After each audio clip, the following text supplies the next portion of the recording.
(1989년 12월 25일) 새벽 4시 성남시 수정구의 한 골목에서 슈퍼마켓 간판 불빛만이 유일하게 어둠을 밀어내고 있었습니다. 가게 안에서 비명이 터졌습니다. 이어서 방문이 벌컥 열리는 소리. 11살 소년이 맨발로 뛰어나왔습니다. 칼을 든 남자 앞에 소년이 두 팔을 벌렸습니다. 칼이 번쩍였고 소년은 쓰러졌습니다. 남자가 어둠 속으로 사라진 뒤 차가운 바닥 위에는 슬리퍼 한 짝만이 남아 있었습니다. 지금부터 그날의 충격적인 이야기를 전해드리겠습니다. 이야기를 시작하기 전에 무료 버튼인 구독과 좋아요 한 번씩만 눌러주시면 많은 분들이 범죄와 사기 피해를 예방하는 데 큰 도움이 됩니다. 그럼 붉은 달 미스테리 지금 바로 시작합니다. 경찰서 형광등 불빛 아래 담요를 두른 여자가 플라스틱 의자에 앉아 있었습니다. 두 손으로 종이컵을 감싸 쥐고 있었지만 커피는 이미 차갑게 식었고 손끝의 떨림은 멈출 기미가 없었습니다. 1989년 12월 25일 새벽 5시 성남 수정구 관할 경찰서. 크리스마스 새벽에 접수된 신고 내용은 짧았습니다. 슈퍼마켓에 괴한이 침입했고 사람이 쓰러져 있다. 그러나 현장에 출동한 수사관들이 마주한 것은 그 짧은 문장이 담을 수 없는 참혹함이었습니다. 37살의 여주인 정희. 그녀의 입에서 첫 마디가 나오기까지 수사관들은 오래 기다려야 했습니다. 천천히 말씀하셔도 됩니다. 정희는 고개를 들었지만 눈동자의 초점이 수사관의 얼굴 어딘가를 관통해서 벽에 박혀 있었습니다. 한참이 지나서야 입술이 움직였습니다. 운동복이었어요. 그것이 첫 마디였습니다. 운동복을 입고 슬리퍼를 신고 있었어요. 얼굴은 잘. 말이 끊겼습니다. 수사관은 재촉하지 않았습니다. 정희의 손톱이 종이컵 가장자리를 무의식적으로 긁고 있었고 그 건조한 마찰음만 조용한 사무실을 채웠습니다. 그날 새벽으로 돌아가 보겠습니다.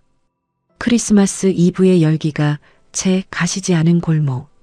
이웃집에서는 밤새 웃음소리와 노랫소리가 흘러나왔고 자정이 넘도록 불이 꺼지지 않는 창문들이 줄지어 있었습니다. 심영구는 이불 위에 누운 채 천장을 노려보고 있었습니다. 벽 너머로 새어 들어오는 캐럴 소리, 유리잔이 부딪히는 소리, 폭죽이 터지는 소리. 그의 입술이 굳어져 갔습니다.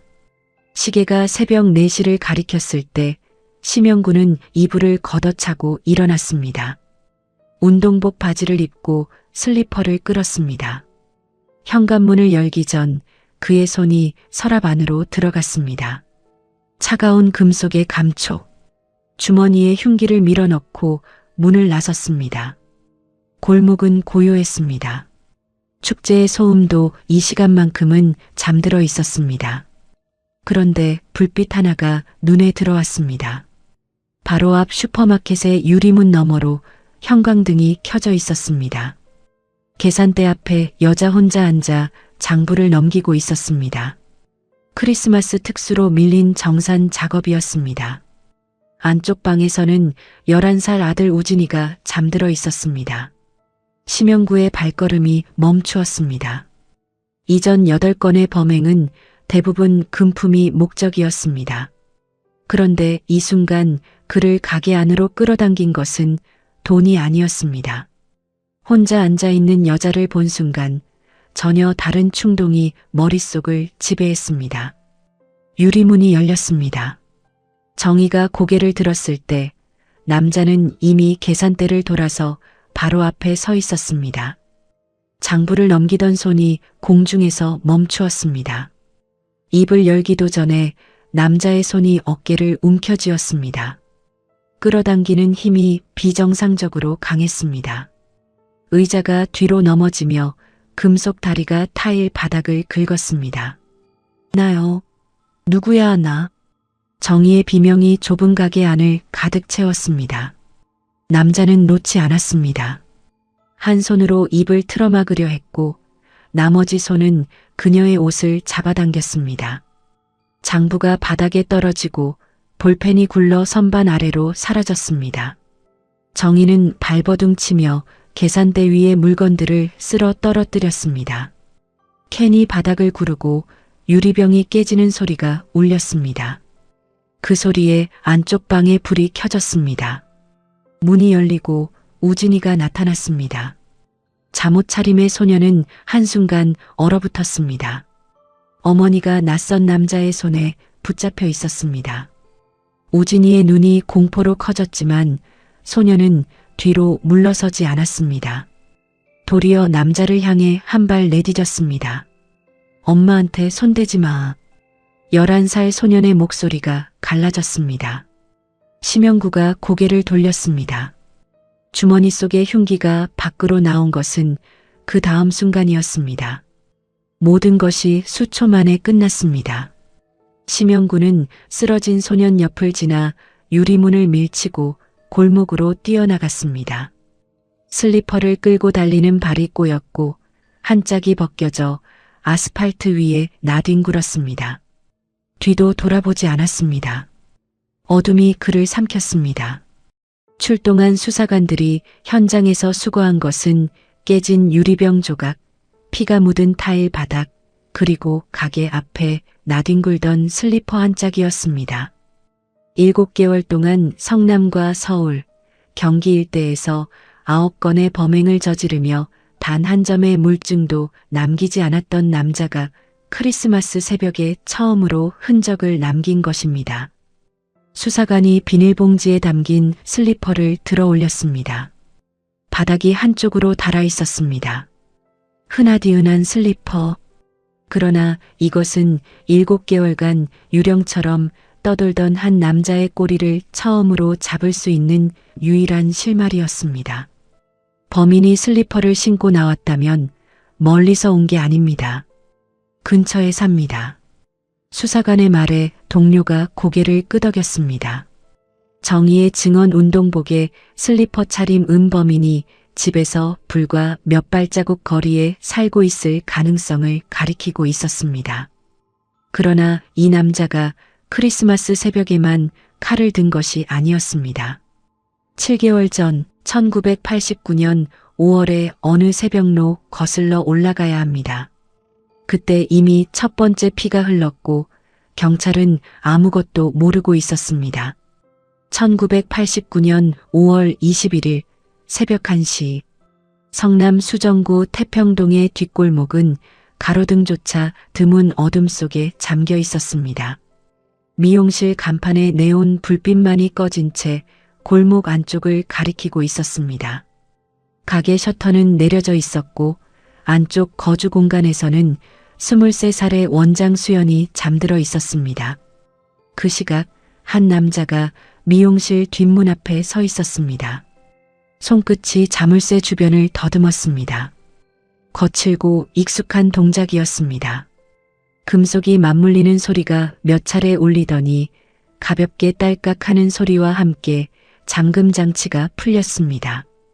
문이 열리는 데까지 채 1분이 걸리지 않았습니다.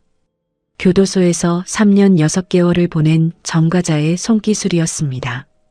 남자가 실내로 미끄러져 들어왔습니다.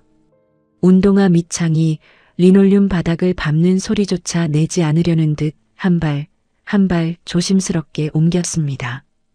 왼손에는 이미 흉기가 쥐어져 있었습니다. 안쪽 방의 문이 닫혀 있었습니다. 남자의 손이 문 손잡이에 닿았을 때 손잡이가 아래로 꺾이며 작은 소리가 났습니다. 덜그럭. 그 한 번의 소리에 수연이 눈을 떴습니다. 이불을 밀치고 일어난 수연이 방문을 열었을 때 어둠 속에서 칼날의 반사광이 먼저 보였습니다. 남자의 얼굴은 보이지 않았습니다. 어깨에 윤곽만 희미하게 떠 있었습니다. 누구세요? 대답 대신 칼끝이 앞으로 내밀어졌습니다. 수연이 본능적으로 뒷걸음질 쳤지만 좁은 방에서 물러설 곳은 없었습니다. 등이 벽에 닿았습니다. 사람 살려. 비명이 골목으로 퍼져나갔습니다. 그러나 새벽 1시의 주택가에서 그 소리를 즉시 알아듣고 뛰쳐나올 사람은 없었습니다. 남자는 소리에 당황하기는커녕 칼을 앞으로 밀어 넣었습니다. 목과 가슴, 수연의 몸이 벽을 타고 미끄러져 내렸습니다. 남자는 쓰러진 수연 옆을 지나 가게 안을 훑었습니다. 계산대 서랍을 열었습니다. 안에 든 것은 7,000원짜리 지폐 뭉치. 주머니에 쑤셔 넣고 들어온 뒷문으로 빠져나갔습니다. 7,000원. 7개월 동안 8명의 목숨을 앗아갈 살인의 첫 번째 대가였습니다.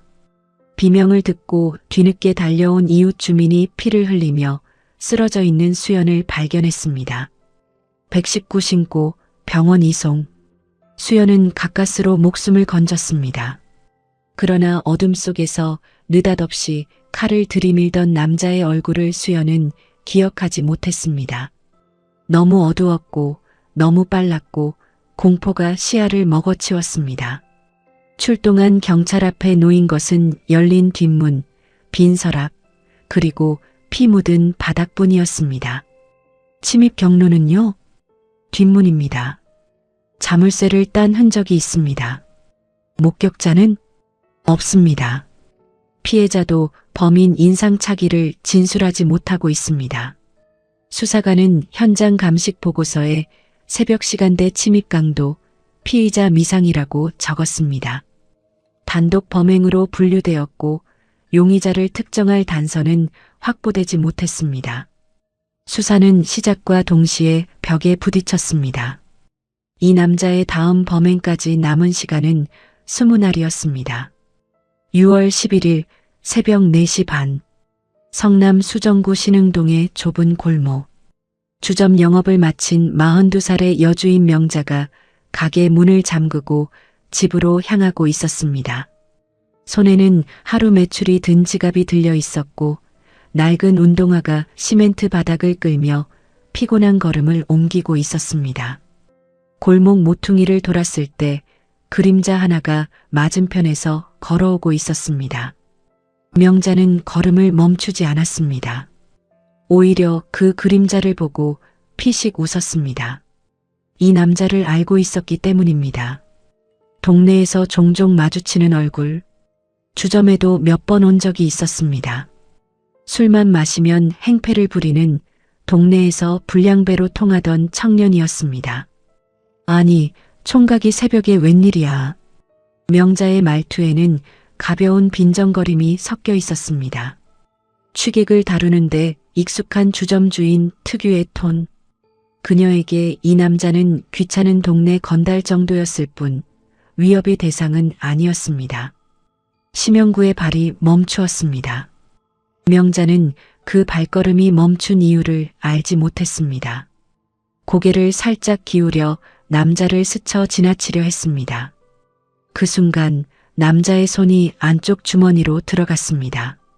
칼날이 골목에 희미한 빛을 받아 한 번 번쩍였습니다.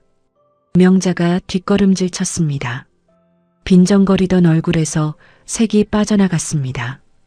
돌아서서 뛰기 시작했지만 닫혀있는 가게들의 셔터가 양쪽으로 늘어선 골목에서 도망칠 곳은 없었습니다.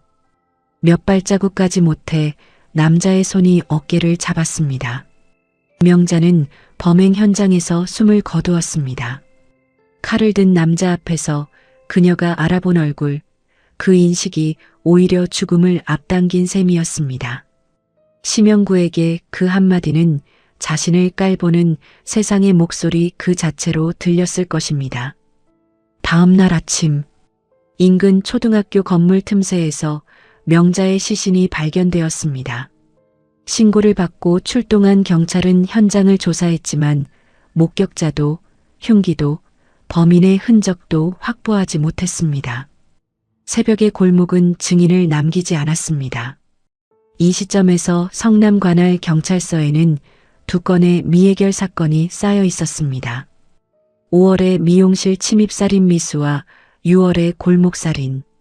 그러나 두 사건을 연결하는 것은 새벽 시간대와 흉기 사용이라는 느슨한 공통점뿐이었습니다. 동일범이라는 판단은 이루어지지 않았고 각각의 사건은 별도의 수사관에게 배당된 채 서류함 속에서 천천히 잊혀져 가고 있었습니다. 그리고 5일 뒤 심영구는 성남을 벗어났습니다.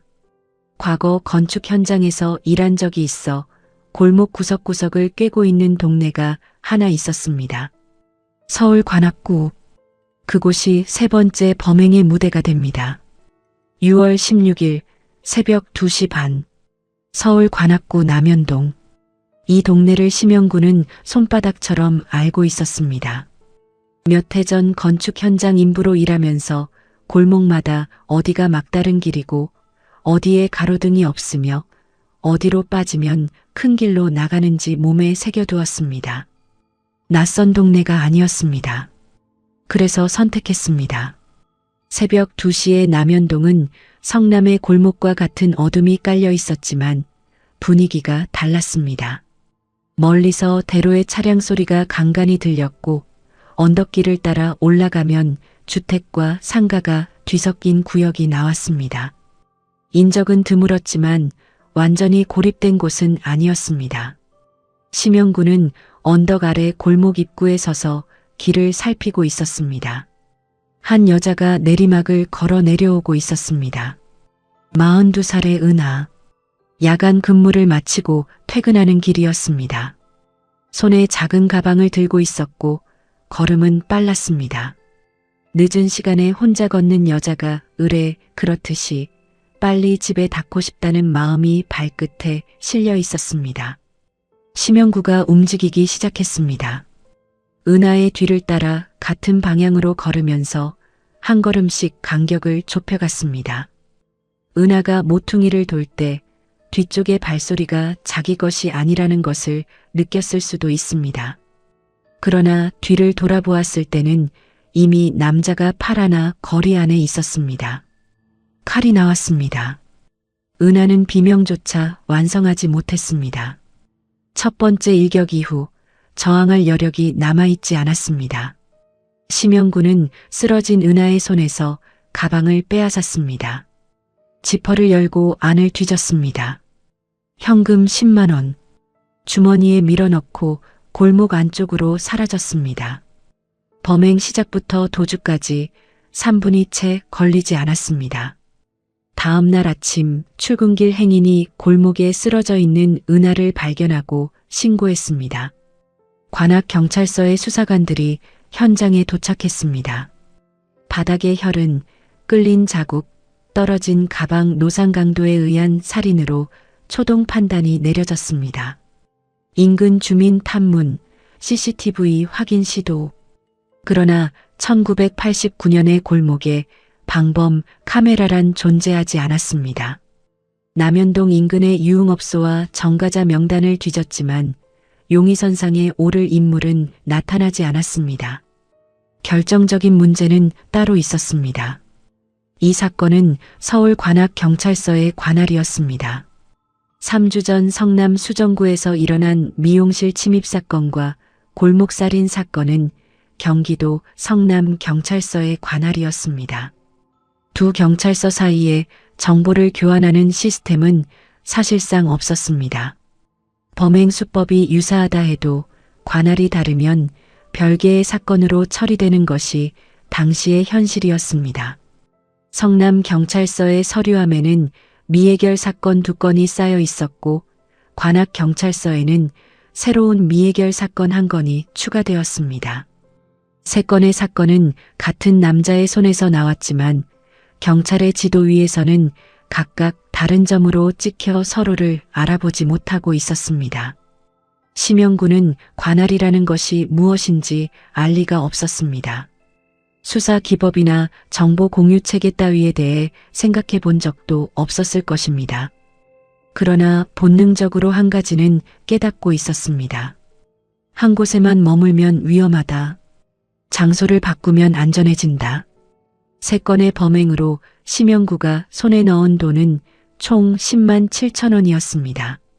한 사람의 목숨값이 7천 원이었고 또 한 사람의 목숨에는 값이 매겨지지도 않았습니다. 명자의 주머니에서 그가 가져간 것은 아무것도 없었기 때문입니다. 빈정대는 한마디가 불러온 분노, 그것만으로 칼이 나왔습니다. 금품을 노린 범행, 분노에 의한 충동적 범행, 그리고 다시 금품을 노린 범행. 동기가 들쭉날쭉했습니다. 어떤 범행에서는 돈이 목적이었고 어떤 범행에서는 감정이 방아쇠를 당겼습니다. 이 불규칙성이 경찰의 눈을 더욱 멀게 만들었습니다. 범인상을 하나로 좁히는 것이 불가능했기 때문입니다. 동기도 다르고 장소도 다르고 피해자 유형도 다릅니다. 누가 이것을 같은 사람의 소행이라고 확신할 수 있겠습니까? 심영구는 관악구에서의 범행을 끝으로 약 한 달 반 동안 자취를 감추었습니다. 성남의 좁은 방에서 술을 마시고 잠을 자고 다시 술을 마셨습니다. 돈이 있을 때는 조용했습니다. 주머니가 비어갈수록 안절부절 못하는 시간이 길어졌고 빈 소주병이 방 구석에 쌓여갔습니다. 8월의 열기가 아스팔트를 달구던 어느 날 밤, 빈 주머니를 두드리며 골목으로 나선 심영구의 눈에 혼자 걸어가는 또 한 사람의 뒷모습이 들어왔습니다. 1989년 8월 4일 밤에서 새벽으로 넘어가는 시각, 성남 단대동. 여름밤의 공기는 축축하게 무거웠습니다. 낮 동안 달궈진 콘크리트 벽이 아직도 열기를 토해내고 있었고 골목 안쪽에서는 에어컨 실외기가 돌아가는 저음이 윙윙거렸습니다. 그 소리 사이로 한 여자의 발소리가 골목을 채우고 있었습니다. 43살의 여자 순남. 어디를 다녀오는 길이었는지는 기록에 남아있지 않습니다. 다만 그녀가 인적이 드문 단대동 골목을 혼자 걷고 있었다는 사실, 그것만이 남아있습니다. 심영구는 15발자국쯤 뒤에서 따라가고 있었습니다. 순남이 걸음을 빨리 하면 심영구도 빨라졌고 순남이 모퉁이를 돌면 심영구도 같은 곳에서 몸을 꺾었습니다. 골목이 점점 좁아졌습니다. 양옆으로 낡은 주택의 담장이 이어지고 가로등 하나 없는 구간이 시작되었습니다. 심영구의 손이 주머니 안에서 흉기를 쥐었습니다. 거리가 좁혀지는데 오래 걸리지 않았습니다. 등, 어깨, 칼이 6차례 내리꽂혔습니다. 순남은 비명을 지르며 쓰러졌지만 이미 첫 번째 일격에서 등을 깊이 찔린 뒤였습니다. 심영구는 쓰러진 순남의 주머니를 뒤졌습니다. 아무것도 없었습니다. 지갑도 현금도 가방도 없었습니다. 빈손이었습니다. 심영구는 순남의 몸에서 손을 떼고 일어섰습니다. 피 묻은 손을 바지에 문질렀습니다. 골목 끝으로 뛰었고 대로변에 나선 뒤에는 걸음을 늦추어 평범한 행인처럼 걸었습니다. 늦은 시간 산책하는 사람과 구분할 수 없는 걸음이었습니다. 순남은 과다출혈로 그 자리에서 숨졌습니다. 주민의 비명신고로 경찰이 출동했을 때 심영구는 이미 어둠 속으로 사라진 뒤였습니다. 현장에는 피해자의 시신과 혈흔만이 남아 있었고 범인이 남긴 흔적은 또다시 전무했습니다. 네 번째 범행. 그런데 이전과 결정적으로 다른 것이 하나 있었습니다. 돈이 없었는데도 사람을 죽였습니다. 첫 번째와 세 번째는 금품이 목적이었고 두 번째는 분노가 방아쇠였습니다. 그러나 네 번째는 뒤를 따라가 칼을 꽂고 주머니를 뒤지고 아무것도 없다는 것을 확인한 뒤에도 그냥 떠났습니다.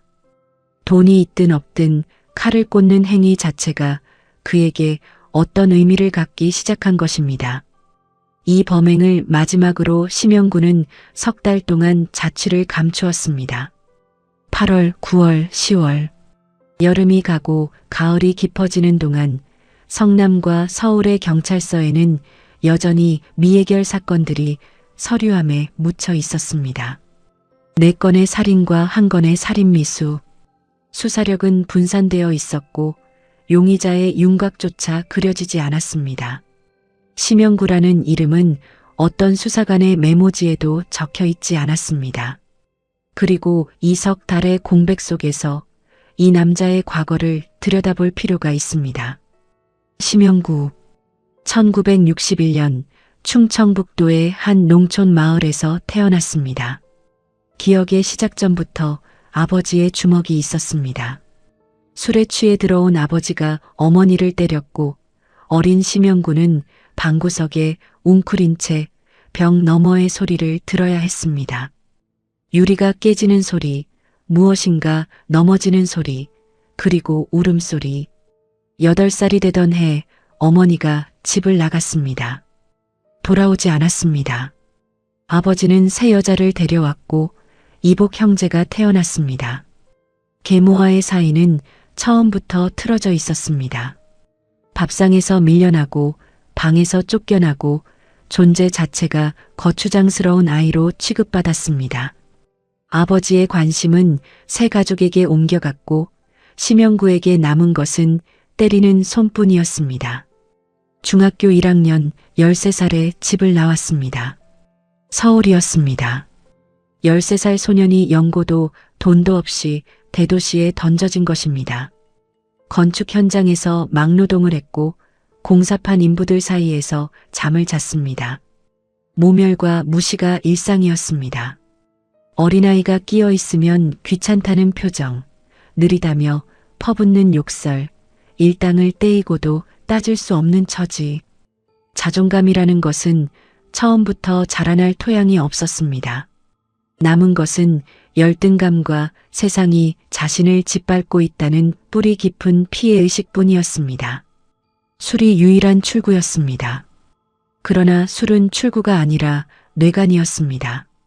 평소에 움츠러들어 있던 분노와 욕구가 알코올이 들어가는 순간 통제를 잃고 바깥으로 쏟아져 나왔습니다.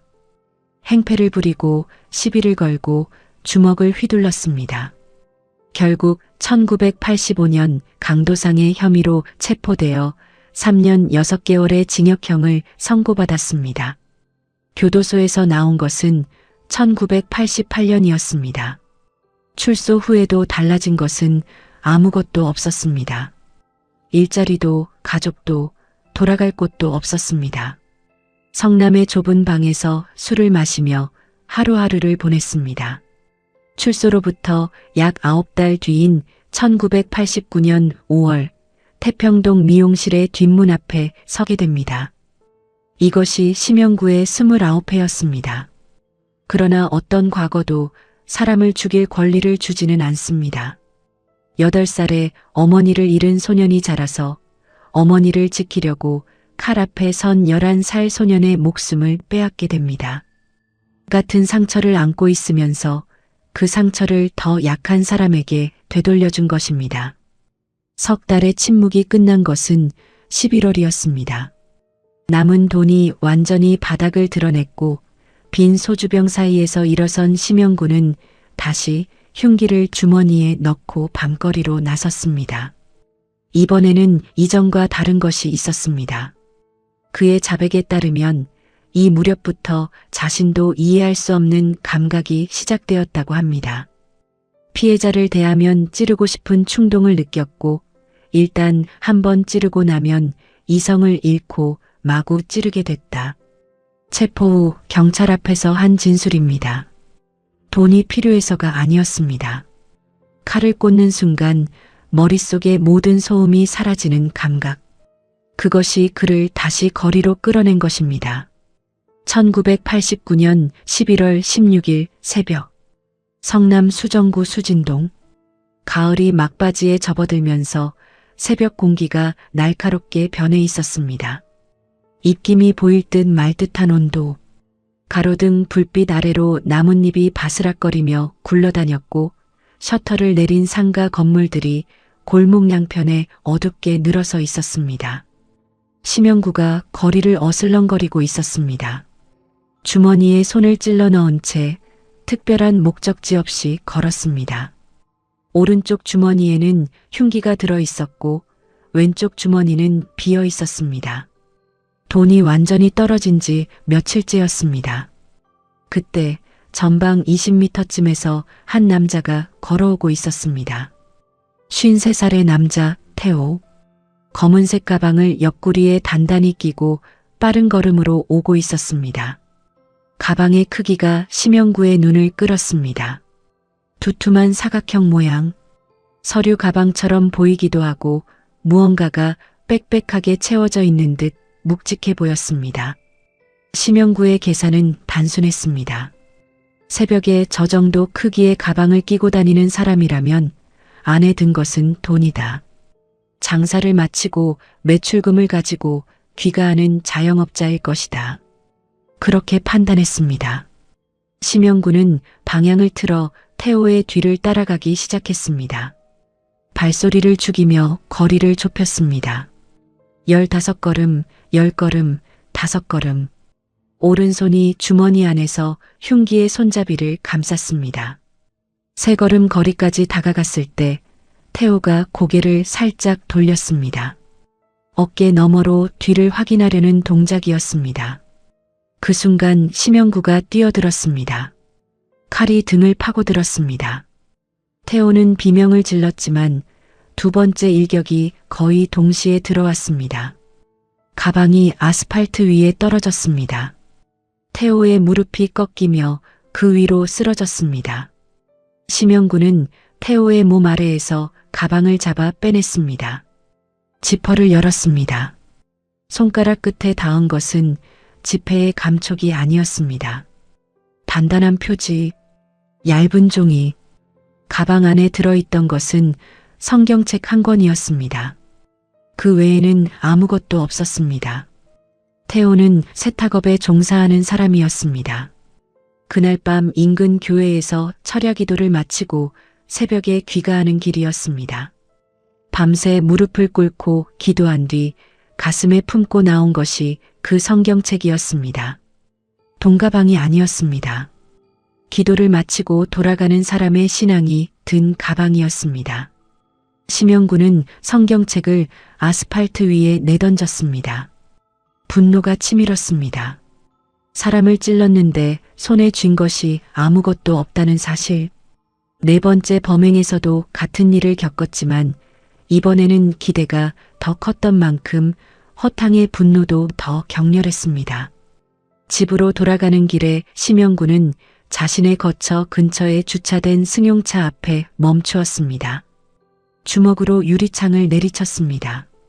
첫 번째에 금이 갔고 두 번째에 깨졌습니다. 손을 집어넣어 차 안을 뒤졌습니다. 대시보드 위에 동전 몇 잎과 잡동사니, 그것마저 주머니에 쓸어넣고 어둠 속으로 사라졌습니다. 태호는 그 자리에서 숨졌습니다. 5번째 사망자였습니다. 이 사건을 수사하면서 성남 경찰은 처음으로 어떤 가능성에 주목하기 시작했습니다.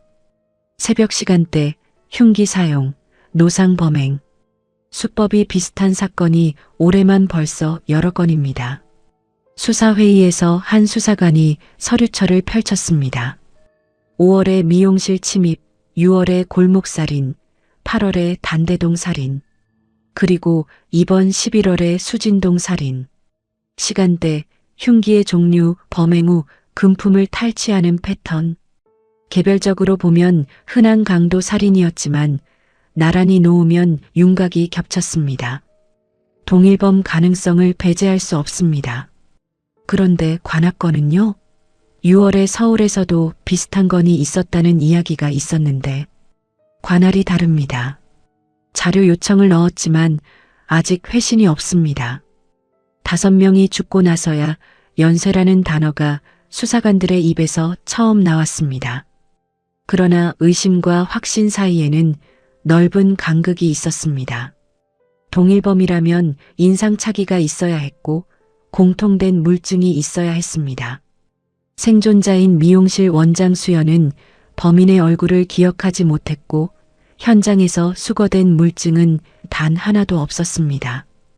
의심은 있었으나 증거는 없었습니다. 수사회의는 결론 없이 끝났습니다. 서류철이 다시 닫혔습니다. 심영구는 이 시점에서 자신이 경찰의 레이더에 잡히기 시작했다는 것을 알지 못했습니다. 그러나 본능은 작동하고 있었습니다. 한 지역에서 계속 범행을 저지르면 언젠가 꼬리가 잡힌다. 이전에도 성남에서 관악으로 무대를 옮긴 적이 있었고 그때 아무 일도 일어나지 않았습니다. 같은 전략이 다시 머릿속에 떠올랐습니다. 범행 지역을 분산시키기로 했습니다. 성남이 아닌 다른 도시, 서울이 아닌 다른 지역, 경찰의 관할이 나뉘는 경계를 넘으면 수사의 그물은 더 느슨해질 것이었습니다. 심영구가 다음으로 향한 곳은 경기도 구리시였습니다. 그리고 거기서 끝나지 않았습니다. 구리에서 범행을 저지른 바로 다음 날 그는 서울 종로구 한복판에 나타납니다. 하루 만에 2개의 도시를 넘나들며 2사람의 목숨을 빼앗는 가장 대담하고 가장 잔혹한 이틀이 시작되려 하고 있었습니다. 1989년 11월 26일 새벽 경기도 구리시 토평동 심영구는 난생 처음 밟는 거리를 걷고 있었습니다.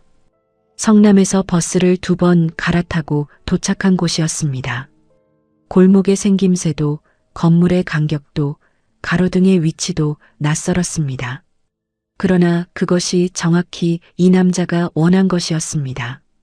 아무도 자신의 얼굴을 모르는 곳, 경찰의 지도에서 성남이라는 점과 겹치지 않는 곳, 토평동 시장 인근의 골목은 새벽이 되자 완전히 비어 있었습니다. 셔터를 내린 점포들 사이로 바람이 지나갔고 시장 바닥에 깔린 비닐 조각이 바스락거리며 끌려다녔습니다.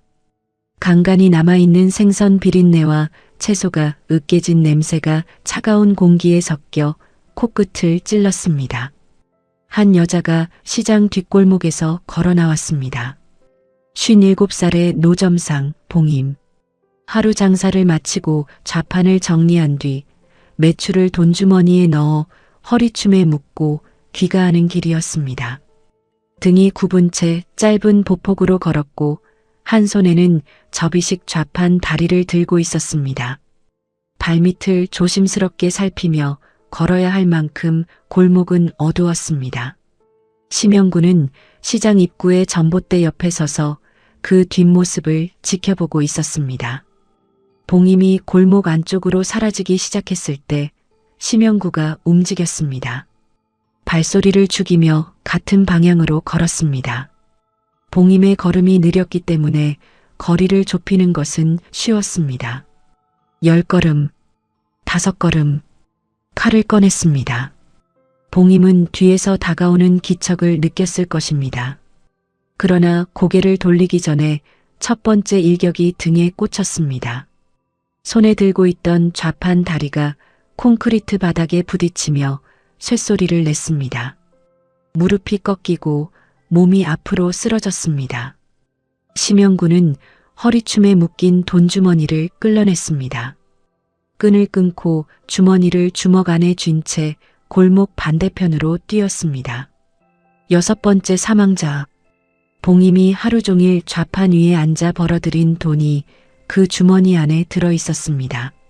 새벽부터 밤까지 쪼그려 앉아 손님을 부르고 거스름 돈을 세고 비가 오면 비닐을 덮고 해가 지면 좌판을 접는 하루의 무게가 고스란히 담긴 돈이었습니다. 심영구는 토평동 외곽까지 뛰어나간 뒤 걸음을 늦추었습니다. 숨을 고르며 돈주머니를 열었습니다. 지폐 몇 장과 동전. 정확한 금액은 기록에 남아있지 않지만 노점상의 하루 매출이 큰 액수일 리 없었습니다. 이 시점에서 심영구의 행동이 이전과 확연히 달라집니다. 보통이라면 범행 후 숨었습니다. 성남의 방으로 돌아가 술을 마시며 몇 주 혹은 몇 달을 잠복했습니다. 그런데 이번에는 숨지 않았습니다. 바로 다음 날이었습니다. 11월 27일 오후 9시 서울 종로구 창신동 구리에서 범행을 저지른 지 20시간도 채 지나지 않은 시점이었습니다. 심영구는 경기도 구리시에서 서울 한복판으로 이동해 있었습니다. 창신동의 좁은 골목 사이에 자리 잡은 노상 주차장. 가로등 불빛이 주차된 차량들의 보닛 위에 길게 늘어져 있었고 맞은편 건물 2층 창문에서 텔레비전의 푸른빛이 흘러나오고 있었습니다. 심영구가 주차장 입구 근처에 서서 안쪽을 살피고 있었습니다. 승용차 한 대가 주차장 안으로 천천히 들어왔습니다. 헤드라이트가 심영구의 얼굴을 스치며 지나갔습니다. 차가 빈자리에 멈추고 엔진이 꺼졌습니다. 운전석 문이 열리고 29살의 남자 현우가 내렸습니다. 차키를 주머니에 넣으며 주차장 출구 쪽으로 걸어 나오는데 입구에 서 있던 심영구와 눈이 마주쳤습니다. 심영구가 먼저 입을 열었습니다. 무슨 말이었는지 정확한 기록은 없습니다. 다만 시비를 걸었다는 것만 남아 있습니다. 현우가 걸음을 멈추었습니다. 뭐요? 현우의 목소리에는 경계보다 짜증이 실려 있었습니다. 밤길에 낯선 사람이 말을 거는 상황, 무시하고 지나갈 수도 있었습니다. 그러나 현우는 돌아서지 않았습니다. 한 발 다가서며 되물었습니다. 지금 나한테 뭐라고 한 겁니까? 그것이 마지막 말이었습니다. 심영구의 손이 주머니에서 나왔을 때 칼이 쥐어져 있었습니다. 현우가 뒷걸음질 쳤지만 차량과 벽 사이의 좁은 공간에서 빠져나올 수 없었습니다. 칼이 들어갔습니다. 현우의 등이 주차된 차량의 문짝에 부딪히며 경적이 짧게 울렸습니다. 다시 한번 칼이 움직였고 현우의 무릎이 접혔습니다. 심영구는 쓰러진 현우의 주머니를 뒤졌습니다. 그러나 이번에 꺼낸 것은 지갑이 아니었습니다. 차키였습니다. 심영구는 차키를 쥔 채 현우가 방금 주차한 승용차의 운전석에 올라탔습니다. 시동을 걸었습니다. 엔진 소리가 주차장 콘크리트 벽에 울렸습니다. 헤드라이트가 켜지고 차가 주차장을 빠져나갔습니다. 돈이 아니었습니다. 분노도 아니었습니다. 이번에는 차를 빼앗기 위해 사람을 죽였습니다. 금품에서 분노로, 분노에서 다시 금품으로, 그리고 이제는 차량 탈취로. 범행의 동기가 또 한 번 바뀌었습니다. 7번째 사망자. 하루 사이에 2개의 도시에서 2사람이 숨졌습니다. 구리 경찰이 토평동 시장 뒷골목의 현장을 수습하고 있을 때 심영구는 이미 서울 종로구의 주차장에서 또 한 명의 목숨을 빼앗은 뒤였습니다. 구리경찰서, 종로경찰서, 성남경찰서, 관악경찰서. 이 시점에서 4개의 관할 경찰서의 미해결 사건이 흩어져 있었지만 4 경찰서의 수사관들이 한자리에 모여 서류를 비교해 본 적은 한 번도 없었습니다. 심영구가 의도적으로 수사 체계의 허점을 노렸다고 보기는 어렵습니다. 범죄 심리학 교과서를 읽은 적도 수사 기법을 연구한 적도 없었을 것입니다.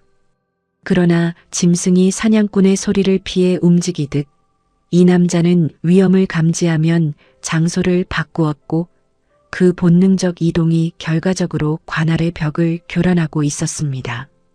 빼앗은 승용차는 오래가지 못했습니다. 며칠 뒤 번호판이 수배 차량으로 등록되었고 심영구는 차를 버렸습니다.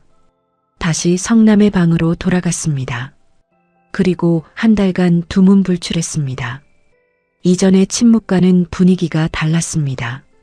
석 달을 숨었던 여름과 달리 이번에는 한 달밖에 버티지 못했습니다. 돈이 빨리 바닥났기 때문이기도 했지만 그것만은 아니었습니다. 하루에 2건을 저질렀다는 것 자체가 그의 내면에서 무언가 가속되고 있다는 증거였습니다. 범행과 범행 사이의 간격이 좁아지고 있었습니다.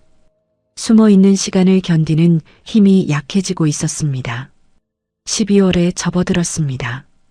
거리에는 크리스마스 장식이 걸리기 시작했고 상점마다 캐럴이 흘러나왔습니다. 성남의 좁은 방 안에서 심영구는 빈 소주병들 사이에 앉아 있었습니다. 주머니가 다시 비어 있었습니다. 크리스마스를 이틀 앞둔 밤, 심영구는 흉기를 챙기고 방문을 나섰습니다. 이번에 향한 곳은 서울 종로구 예지동 광장시장 앞이었습니다.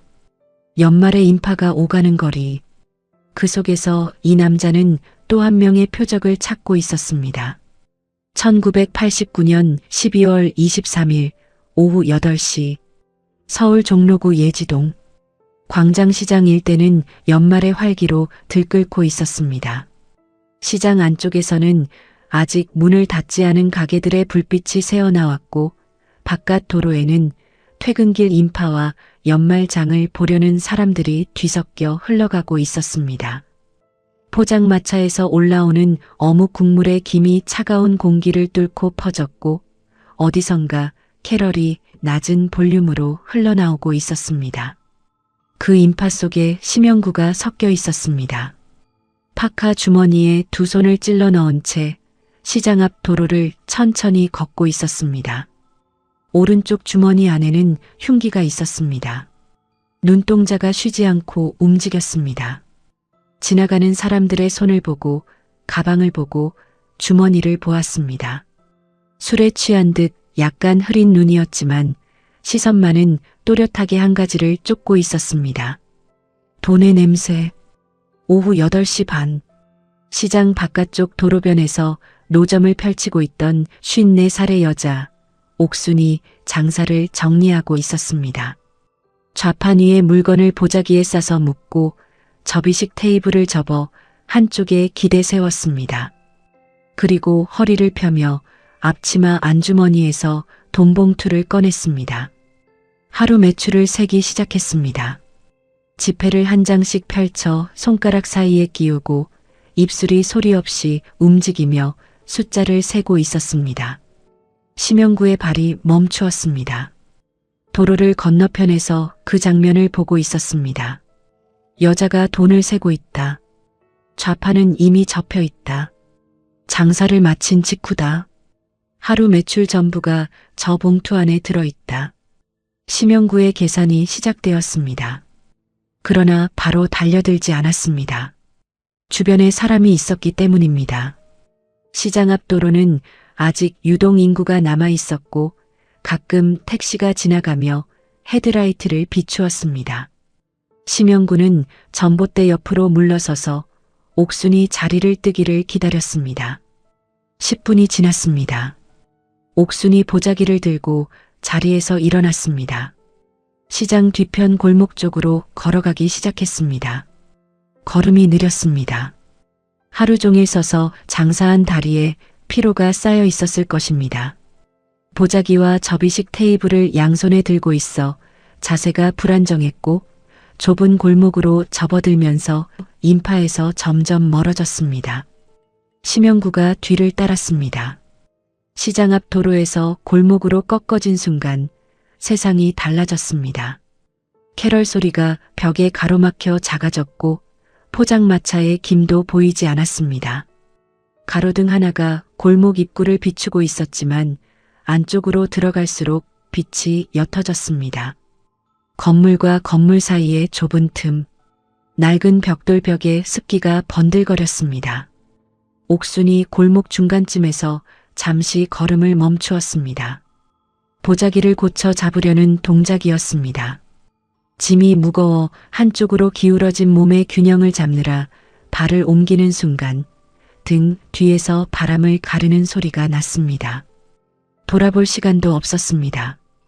칼이 등을 관통하듯 깊이 들어갔습니다. 보자기가 바닥에 떨어지며 안에 들어있던 물건들이 흩어졌습니다. 접이식 테이블이 벽에 부딪히며 금소금을 냈습니다. 옥순의 입에서 소리가 새어나왔지만 두 번째 일격이 갈비뼈 사이를 찔렀고 무릎이 먼저 꺾였습니다. 콘크리트 바닥에 무릎이 닿는 둔탁한 소리, 몸이 앞으로 기울며 얼굴이 젖은 바닥에 닿았습니다. 심영구는 쓰러진 옥순의 앞치마 안주머니를 뒤졌습니다. 돈봉투가 나왔습니다. 현금 17만 원. 7개월간의 범행 중 가장 큰 금액이었습니다. 봉투 옆에 또 다른 것이 있었습니다. 직사각형의 종이 뭉치, 버스 회수권이었습니다. 240장. 심영구는 그것까지 주머니에 쑤셔 넣었습니다. 버스 회수권 240장. 매일 새벽 버스를 타고 나와 시장 앞에 좌판을 펴고 밤이 되면 다시 버스를 타고 돌아가는 생활의 기록이었습니다. 한 장에 한 번의 출퇴근. 240장이면 석 달이 넘는 시간이었습니다. 비가 오는 날에도 손이 트는 겨울 아침에도 좌판 앞에 앉아 손님을 기다리던 하루하루가 그 종이 뭉치 안에 응축되어 있었습니다. 심영구는 그것이 무엇인지조차 모르고 가져갔을 것입니다. 8번째 사망자. 이 범행에는 이전까지와 확연히 다른 지점이 하나 더 있었습니다. 시간이었습니다. 첫 번째 범행부터 7번째 범행까지 심영구는 한 번도 예외 없이 새벽에 움직였습니다. 새벽 1시, 2시, 4시.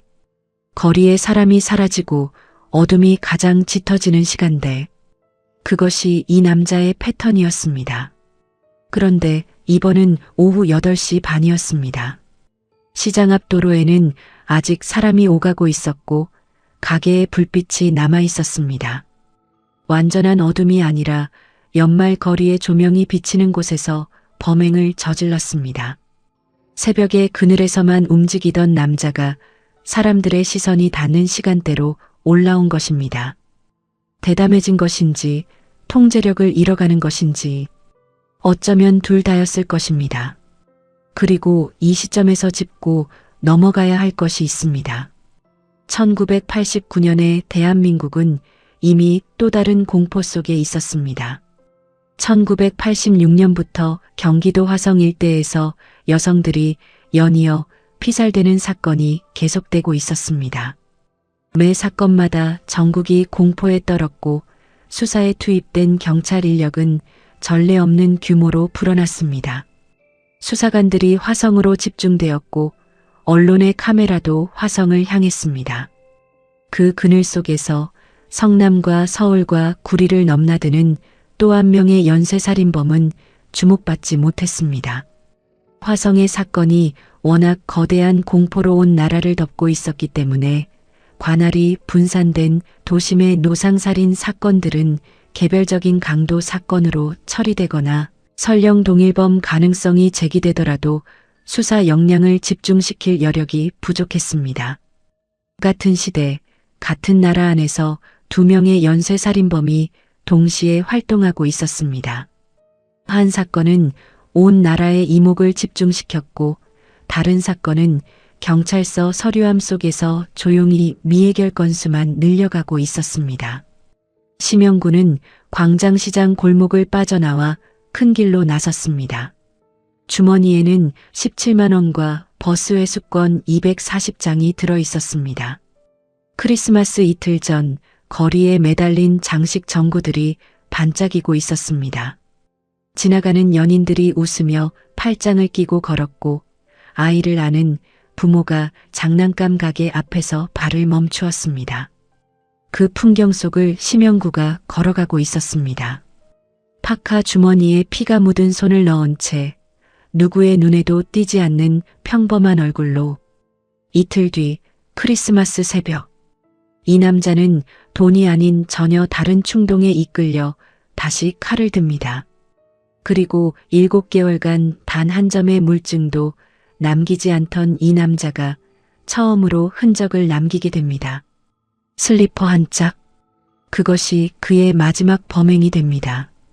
1989년 12월 25일 오전 6시 성남 수정구 신흥동 현장 감식반이 슈퍼마켓 앞에 도착했을 때 동이 트기 시작하고 있었습니다.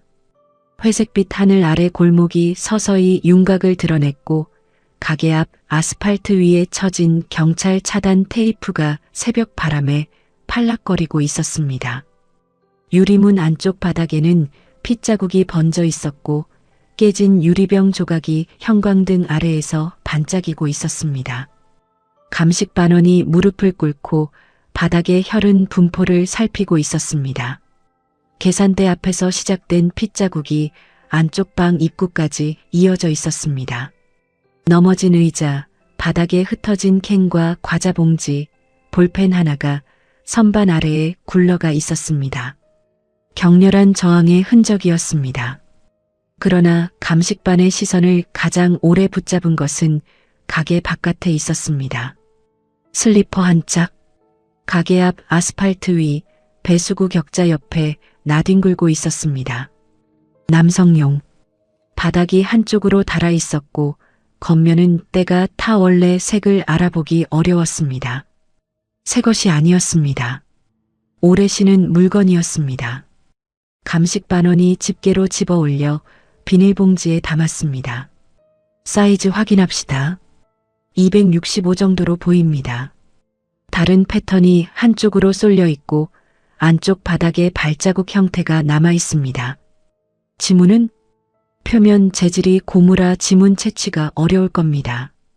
마모 패턴하고 사이즈 정도가 전부일 수 있습니다. 이것이 7개월 동안 9건의 범행을 저지른 남자가 남긴 최초의 물증이었습니다. 그 전까지 현장에서 확보된 증거물은 단 하나도 없었습니다. 지문도 흉기도 모발도 신발 자국도 남기지 않았던 남자가 크리스마스 새벽에 급하게 도주하면서 슬리퍼 한 짝을 흘린 것입니다. 같은 시각 관할 경찰서의 조사실, 정의가 담요를 두른 채 앉아 있었습니다. 옆에는 여성 경찰관이 배치되어 있었고 맞은편에 수사관 2명이 자리 잡고 있었습니다.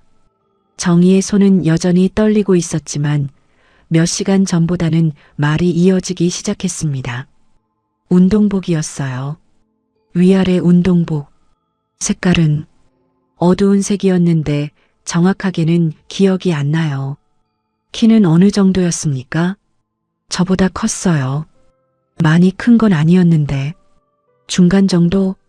보통 남자 키요. 얼굴은요? 정의의 눈이 바닥을 향했습니다. 한참을 말하지 못했습니다. 어두웠어요.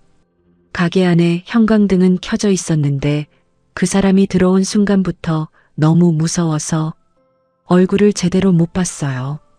수사관이 메모를 이어갔습니다. 운동복, 슬리퍼, 중간 키, 어두운 색상에. 이것이 정의가 기억해낸 전부였습니다. 범인의 얼굴은 공포가 삼켜버렸습니다. 그런데 수사관의 귀를 번쩍 뜨이게 만든 것은 인상착의가 아니라 범인의 차림새가 시사하는 것이었습니다. 새벽 4시에 운동복에 슬리퍼를 신고 나온 겁니다. 수사관이 동료를 보며 말했습니다. 외출복이 아닙니다. 잠옷이나 다름없는 차림이에요. 밖에서 들어온 사람이 아니라 집에서 나온 사람입니다. 동료 수사관이 고개를 끄덕였습니다. 멀리서 온 게 아닙니다. 슬리퍼를 끌고 걸어올 수 있는 거리. 이 골목 안에 삽니다. 이 판단이 수사의 방향을 결정했습니다. 범인은 신흥동 인근에 거주하는 남성이다. 새벽에 운동복 차림으로 집을 나올 만큼 가까운 거리에 살고 있다. 슬리퍼의 마모 상태로 보아 이 슬리퍼를 일상적으로 신는 사람이다. 탐문 수사가 시작되었습니다. 수사관들이 신흥동 일대를 돌기 시작했습니다. 슈퍼마켓을 중심으로 반경 500m 안의 주택과 원룸, 반지하방, 옥탑방을 한 집 한 집 두드렸습니다. 이른 아침부터 시작된 탐문은 크리스마스의 고요한 거리에 긴장감을 불어넣었습니다. 대부분의 주민은 잠에서 덜 깬 눈으로 문을 열었고 어젯밤 무슨 일이 있었느냐는 질문에 고개를 저었습니다. 이 근처에 혼자 사는 남자분 중에 운동복을 자주 입고 다니는 사람 없습니까? 새벽에 돌아다니는 사람을 본 적은요? 이 슬리퍼를 본 적 있으십니까? 대부분의 답은 모른다였습니다. 그러나 탐문 과정에서 몇몇 주민의 입에서 같은 이름이 반복되기 시작했습니다. 그 사람, 심영구 말이에요? 이 골목 안쪽에 방 하나 얻어서 사는데 좀 그래요. 술만 마시면 행패 부리고 한밤중에 돌아다니고 일은 안 하고 뭘로 먹고 사는지 모르겠어요. 밤에 나갔다 새벽에 들어오고. 심영구. 그 이름이 수사관의 메모지에 처음 적힌 순간이었습니다.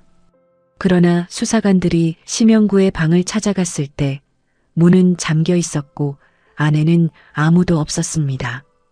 이웃 주민에게 물었습니다. 며칠 전부터 안 보여요.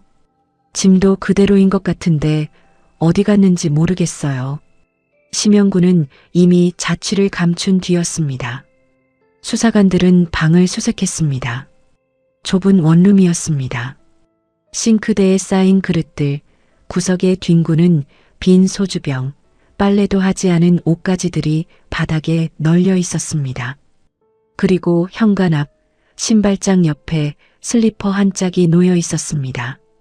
현장에서 수거한 슬리퍼의 짝이었습니다. 같은 브랜드, 같은 사이즈, 같은 마모 패턴. 왼쪽이 현장에 남았고 오른쪽이 방에 있었습니다. 7개월간 유령이었던 남자의 주소가 확인된 것입니다. 그러나 주인이 없었습니다. 수사관들은 심영구의 신상을 조회했습니다. 1961년생, 충청북도 출신, 1985년 강도상의 전과 1범, 3년 6개월 복역 후 출소, 성남 수정구 신흥동에 거주, 독신, 무직, 전과 기록이 떴습니다. 강도상의 흉기를 사용한 전력이 있는 남자였습니다. 이 사람입니다. 수사관의 목소리에 확신이 담겼습니다. 그러나 확신만으로는 체포할 수 없었습니다.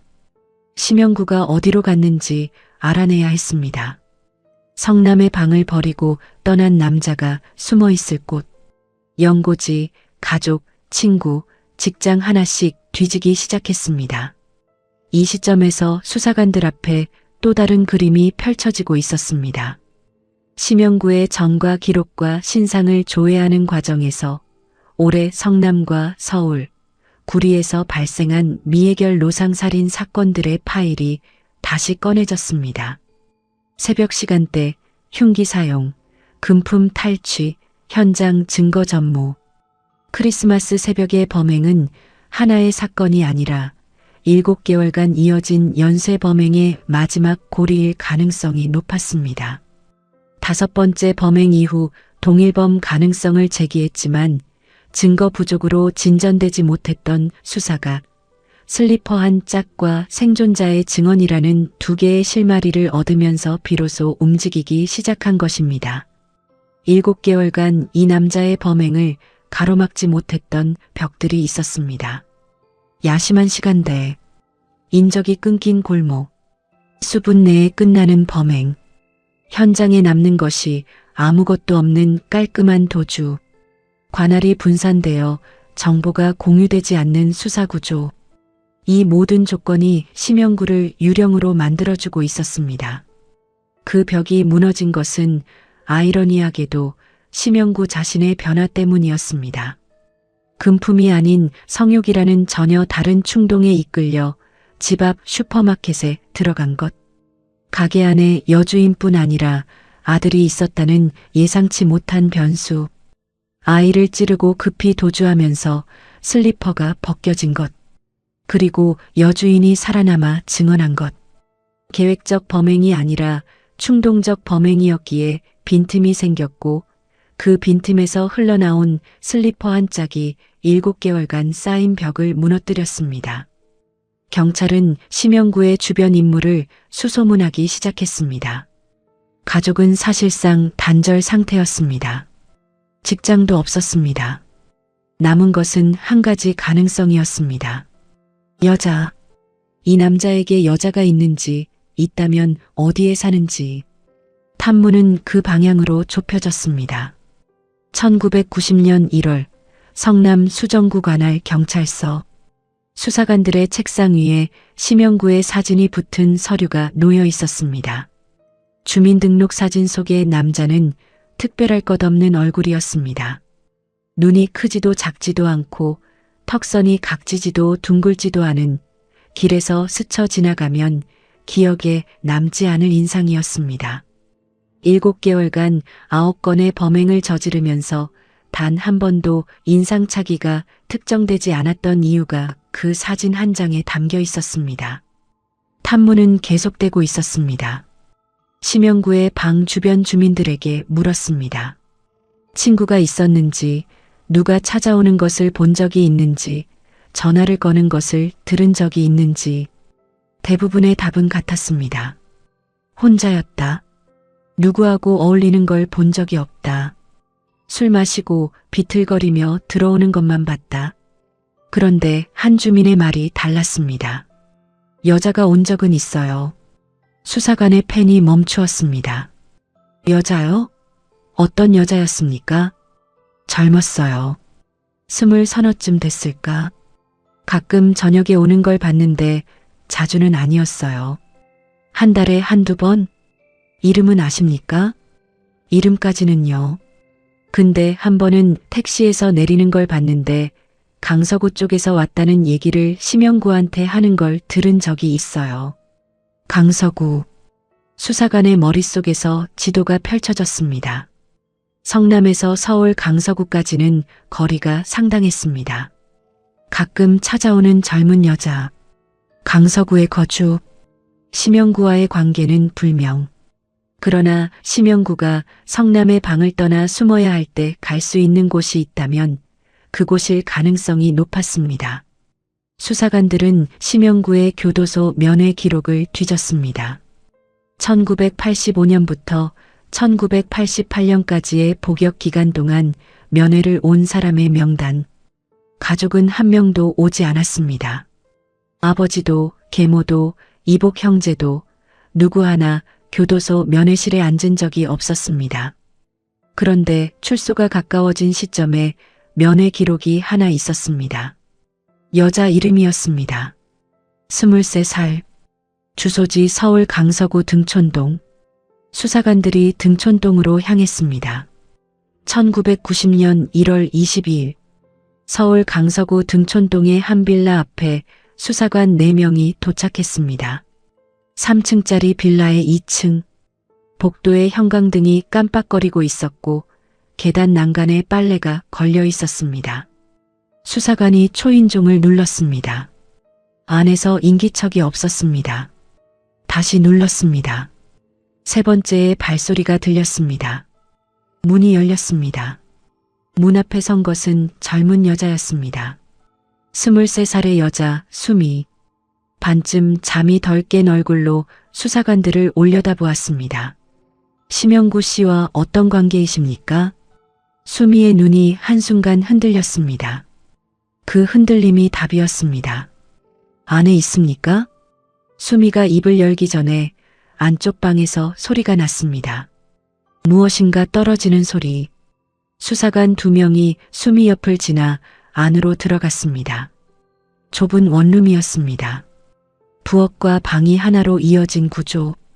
방 구석에 이불이 구겨져 있었고 창문이 반쯤 열려 있었습니다. 창문 아래를 내려다보니 2층 높이의 외벽. 뛰어내리기에는 무리가 있었습니다. 심영구는 창문과 방문 사이 벽에 등을 붙인 채 서 있었습니다. 맨발이었습니다. 러닝 셔츠에 트레이닝 바지. 도주할 시간도 옷을 챙길 시간도 없었던 것입니다. 심영구 씨, 움직이지 마십시오. 심영구는 저항하지 않았습니다. 두 팔을 내린 채 벽에 기대어 서 있었고 수사관이 다가가 수갑을 채울 때도 별다른 반응을 보이지 않았습니다. 7개월간 9건의 범행을 저지른 남자의 체포 순간은 허무할 만큼 조용했습니다.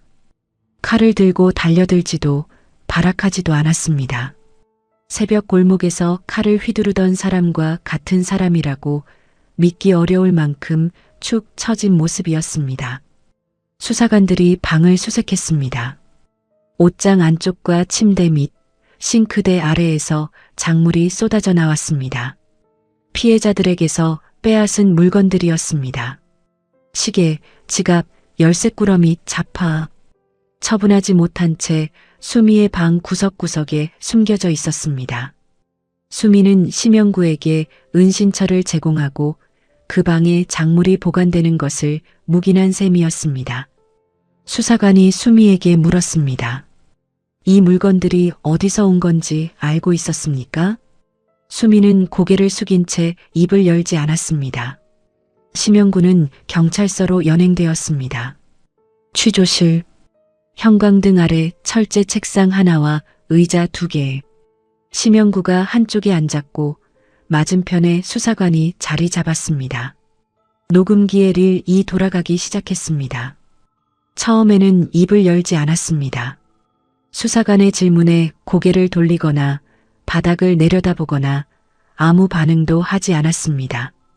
1시간이 지나고 2시간이 지났습니다. 수사관이 서류철을 펼쳤습니다. 사건 사진들을 한 장씩 책상 위에 내려놓기 시작했습니다. 태평동 미용실 현장, 신흥동 골목, 남현동 계단, 단대동 주택가, 수진동 노상, 토평동 시장, 창신동 주차장, 예지동 광장시장, 그리고 마지막으로 신흥동 슈퍼마켓. 9장의 사진이 책상 위에 나란히 놓였습니다. 심영구의 시선이 사진 위를 한 장씩 훑어갔습니다. 입술이 달싹거렸습니다. 그리고 말을 시작했습니다. 다 제가 했습니다. 자백은 그 한마디로 시작되었습니다. 이후 심영구는 9건의 범행을 하나씩 진술했습니다. 날짜, 장소, 범행 방법, 피해자의 특징, 경찰이 확보하지 못했던 세부 사항들이 심영구의 입에서 흘러나왔습니다. 수사관들이 서로 다른 관할에 분산되어 연결하지 못했던 사건들이 한 남자의 진술로 하나의 선 위에 꿰어졌습니다. 그리고 수사관이 묻지 않은 말을 심영구가 스스로 꺼냈습니다. 피해자를 대하면 찌르고 싶은 충동을 느꼈고 일단 한번 찌르고 나면 이성을 잃고 마구 찌르게 됐다. 수사관의 펜이 멈추었습니다. 녹음기의 릴만 조용히 돌아가고 있었습니다. 심영구는 덧붙였습니다. 돈이 필요해서 시작했지만 어느 순간부터 돈과 상관없이 칼을 들게 되었다고. 사람을 보면 찌르고 싶은 감각이 먼저 올라왔고 한 번 찌른 뒤에는 멈출 수가 없었다고. 머릿속이 하얘지면서 팔이 저절로 움직였다고. 수사관은 필기를 이어갔습니다. 감정을 드러내지 않으려 애쓰는 표정이었지만 펜을 쥔 손끝에 힘이 들어가 있었습니다. 7개월, 9건의 범행, 8명 사망, 3명 중상, 범행 지역 4곳, 절도 총액은 수십만 원에 불과했습니다. 수십만 원, 8명의 목숨과 교환된 돈이었습니다. 한 사람당 몇만 원, 노점상의 하루 매출보다 적은 돈을 위해 혹은 돈과 아무 관계없는 충동을 위해 8개의 삶이 끊어진 것입니다. 체포 소식은 빠르게 퍼졌습니다. 성남과 서울, 구리에 흩어져 있던 미해결 사건들이 하나로 묶이면서 수사관들이 그동안 보지 못했던 전체 가림이 드러났습니다. 태평동에서 시작해 신흥동, 남현동, 단대동, 수진동, 토평동, 창신동, 예지동을 거쳐 다시 신흥동으로 돌아온 7개월간의 궤적. 관할의 벽에 가로막혀 각각의 점으로만 존재하던 사건들이 하나의 선으로 이어지는 순간이었습니다. 슬리퍼 한 짝에서 시작된 추적이 생존자의 증언으로 연결되고 탐문을 통해 이름이 특정되고 교도소 면회 기록이 은신처를 가리키고 은신처에서 잔물과 함께 검거되기까지 이 모든 과정이 크리스마스 새벽의 슬리퍼 한 짝으로부터 비롯된 것이었습니다. 심영구에 대한 구속영장이 발부되었습니다. 혐의는 강도살인, 살인, 특수절도. 검찰 송치 절차가 시작되었습니다. 법정이 이 남자에게 내릴 판결이 남아 있었습니다. 재판은 길지 않았습니다. 심영구는 강도살인, 살인, 특수절도 등의 혐의로 구속 기소되었습니다. 검찰은 9건의 범행 전부에 대해 기소했고 심영구는 법정에서 모든 혐의를 인정했습니다. 부인하거나 변명하지 않았습니다. 취조실에서 했던 자백과 같은 내용을 법정에서도 되풀이했습니다. 변호인이 심영구의 성장 배경을 언급했습니다. 8살에 어머니가 가출한 뒤 아버지의 폭력 속에서 자랐다는 것, 13살에 가출하여 밑바닥 생활을 전전했다는 것, 교도소 출소 후에도 사회에 정착할 기반이 전혀 없었다는 것, 정상 참작을 구하는 취지였습니다. 검찰은 반박했습니다. 피해자가 8명이 사망하고 3명이 중상을 입은 중대범죄라는 것, 범행이 7개월에 걸쳐 반복적으로 이루어졌다는 것, 범행 수법이 점차 대담해지고 동기마저 변질되어 통제불능 상태에 이르렀다는 것, 그리고 11살 소년이 어머니를 지키려다 목숨을 잃었다는 사실 앞에서 어떤 성장 배경도 감형의 근거가 될 수 없다고 주장했습니다. 재판부는 사형을 선고했습니다. 항소심에서도 결과는 바뀌지 않았습니다. 사형이 확정되었습니다. 1992년 12월 29일 경기도 의왕시 서울구치소. 새벽부터 구치소 안은 평소와 다른 긴장감이 감돌고 있었습니다. 교도관들의 발걸음이 빨라졌고 복도의 철문이 열리고 닫히는 소리가 평소보다 자주 울렸습니다. 심영구는 독방에서 나왔습니다. 수갑이 채워진 두 손이 앞으로 모아져 있었고 양옆에 교도관이 붙어 걸었습니다. 복도를 지나 형장으로 향하는 발걸음, 슬리퍼를 끌고 새벽 골목을 달리던 발이 콘크리트 복도 위에서 마지막 걸음을 옮기고 있었습니다. 교수형이 집행되었습니다. 체포로부터 약 2년 11개월, 첫 범행으로부터 3년 7개월, 31살의 생이 끝났습니다.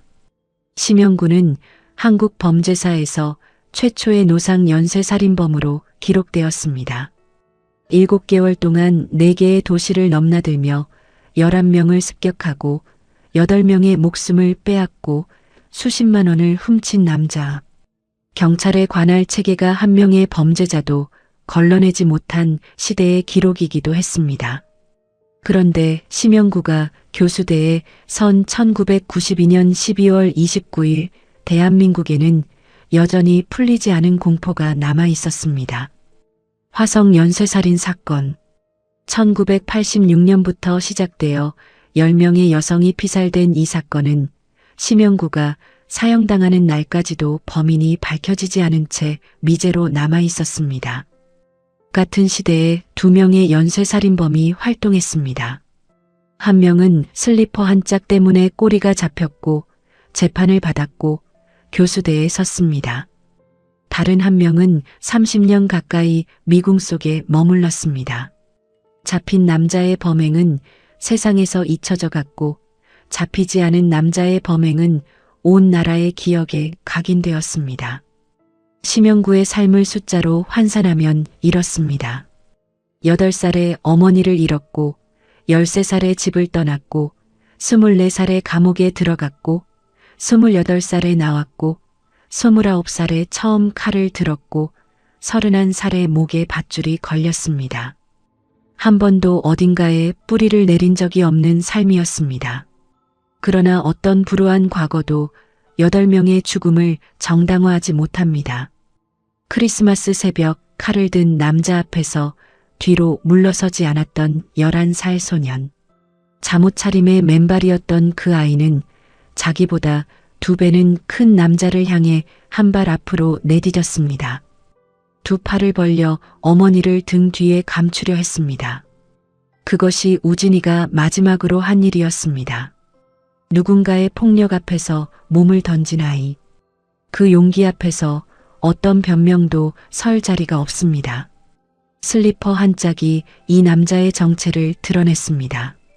7개월 동안 단 한 점의 물증도 남기지 않았던 유령의 꼬리를 잡은 것은 첨단 수사 기법이 아니라 급히 도주하면서 벗겨진 신발 한 짝이었습니다.